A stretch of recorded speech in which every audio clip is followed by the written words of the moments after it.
ലൈവില് ഇത്രയും അധികം പ്രശ്നങ്ങൾ ഉണ്ടാക്കിയ നെവിനെ എല്ലാവരുടെയും മുൻപിൽ വെച്ച് എഴുന്നേൽപ്പിച്ച് നിർത്തുന്നു.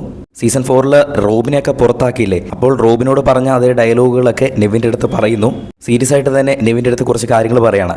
അതായത് ഇവിടെ ചില നിയമങ്ങളുണ്ട്, നിങ്ങൾ കുറച്ച് നാളുകളായിട്ട് നിയമങ്ങളൊന്നും പാലിക്കാതെ, നിങ്ങൾ അതിനൊന്നും വകവയ്ക്കാതെ ഇവിടെ പ്രവർത്തിക്കുന്നതായിട്ട് ശ്രദ്ധയിൽപ്പെട്ടിട്ടുണ്ട്. അങ്ങനെ പ്രവർത്തിക്കുന്ന ആരായാലും ഈ ബിഗ് ബോസ് വീട്ടിൽ നിന്ന് ഉടൻ തന്നെ പുറത്താക്കുന്നതായിരിക്കും.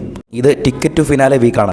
ആരോഗ്യകരമായ ചർച്ചകളും സംവാദങ്ങളുമാകാം, പക്ഷേ അതിര് കടക്കരുത്. ഇതുപോലെ ഫിസിക്കൽ അറ്റാക്കിലേക്കൊക്കെ ചെന്ന് എത്തിച്ചു കഴിഞ്ഞാൽ ഉടൻ തന്നെ പുറത്താക്കുന്നതായിരിക്കും. അവരെ ഫിനാലെ കാണില്ല, അപ്പോൾ ഉടൻ തന്നെ പുറത്താക്കുന്നതായിരിക്കുമെന്ന് ബിഗ് ബോസ് അറിയിച്ചു.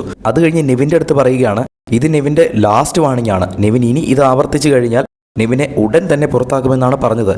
എല്ലാവരും തന്നെ ഉടൻ തന്നെ നെവിനെതിരെ ഒരു നടപടി എടുക്കുമെന്നാണ് വിചാരിച്ചത്. പക്ഷെ നെവിനെ വെറുതെ വിട്ടിരിക്കുകയാണ്. ചിലപ്പോൾ ലാലേട്ടൻ വരുന്ന എപ്പിസോഡിൽ ഫയർ ചെയ്യാനായിരിക്കും. പക്ഷേ എങ്കിൽ പോലും റോബിൻ്റെയൊക്കെ ആ ഒരു സീസണിൽ അപ്പോൾ തന്നെ റോബിനെ പുറത്താക്കുകയും വേറൊരു റൂമിലേക്ക് മാറ്റുകയും ചെയ്തിരുന്നു. ഇത് വലിയ ഫിസിക്കൽ അറ്റാക്കാണോ എന്ന് ചോദിച്ചു കഴിഞ്ഞാൽ ഹേർട്ട് പ്രോബ്ലംസ് ഉള്ള ഒരാളുടെ നേരെ ഈ ഒരു കവർ എറിയുകയും അതിൻ്റെ ഇടയ്ക്ക് നെവിൻ്റെ കൈ ചങ്കിൽ കൊണ്ടോ എന്നാണ് സംശയം. അപ്പോൾ അതാണ് ഒരു ഫിസിക്കൽ അറ്റാക്ക് എന്ന് പറഞ്ഞ് നിലവിൽ നിൽക്കുന്നത്. അത് മാത്രമല്ല കവർ എറിഞ്ഞിട്ടുണ്ട്, അതും ഫിസിക്കൽ അറ്റാക്ക് തന്നെയാണ്.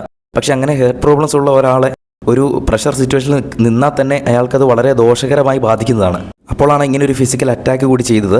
എന്തായാലും നെവിനെ ഇത്രയൊക്കെ കാട്ടിക്കൂട്ടി നെവിന് ഒരു ലാസ്റ്റ് വാണിംഗ് കൊടുത്തിരിക്കുകയാണ്. അത് മാത്രമേ ഉള്ളൂ. ലാലേട്ടൻ വരുന്ന എപ്പിസോഡിൽ ഇനി ഇട്ട് കത്തിക്കുമെന്നുള്ള കാര്യത്തിൽ സംശയമില്ല. എന്തായാലും ലാലേട്ടൻ വരുന്ന എപ്പിസോഡിൽ എന്ത് നടപടിയാണ് സ്വീകരിക്കുന്നതെന്ന് നമുക്ക് നോക്കാം. എന്ത് നടപടിയായിരിക്കും സ്വീകരിക്കുന്നതെന്ന് നിങ്ങൾക്ക് താഴെ ഒന്ന് കമൻറ്റ് ചെയ്യാൻ പറ്റുമോ? കൂടുതൽ അപ്ഡേറ്റുകളുമായി വീണ്ടും വരാം.